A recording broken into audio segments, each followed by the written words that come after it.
ஒருத்தனை குத்தி கொண்ட பின்னாடி அவன் சாகுறானா சாகலையா ஜட்ஜ்மெண்ட் கொடுப்பாங்களா?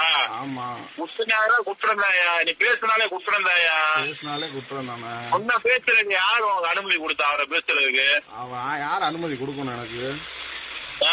எனக்கு யார் அனுமதி கொடுக்கணும்? யாரா மாமாவில வச்சா புரிஞ்சா? சீமான் ஒழுங்கா பேசுறீங்க. வேலை பாத்தியா பாக்கலையா? சீமான் நில்லு இல்ல கெட்ட வார்த்தை பேசுறீங்க. ஒழுங்கா பேசிக்கிறீங்க. அப்புறம் போட்டு கட்டு மாமாவில பார்த்தாரு எங்க தலைவரை பத்தி என்ன பேசிக்கிறீங்க? என்ன மேலே ஆகி போயிரும் பாத்துக்க. ஐயோ, அவன் தான் லூசுன்னு பார்த்தா என் கட்சியில எல்லாருமே லூசாண்டா இருக்காங்க. முட்டா பயலே ஒழுங்கா பேசி பழகிக்க. அதுதான் அவனுக்கு நல்லது சொல்லிட்டேன். அப்படியே போய் முட்டா பையல சீமானே நீ ஒழுங்கா பேசுறான்னு அவன்டையும் போய் சொல்லுங்க. அதாவது அப்படிதான் தம்பி வரேன். நான் என்ன சொன்னேன், நான் 100 தடவை சொல்லிட்டேன். எனக்கு எவனும் கால் பண்ணாங்கடா நாம் தமிழர் கட்சிக்காரன் பேசினா நான் கேவலமா வைவண்டான்னு நான் சொல்றேன்.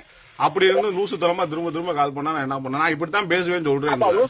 நீ வீடியோ போட்டா அப்புறம் நான் பாக்குறேன். வீடியோ கூட பாத்துக்கிட்டு பாக்குறேன் தள்ளி விட்டு போ. எதுக்கு பாக்குற? உங்க அண்ணன் சீமா நைட் உட்காந்து அழுகுறாரு அவங்க வீடியோ பார்த்து. எப்படி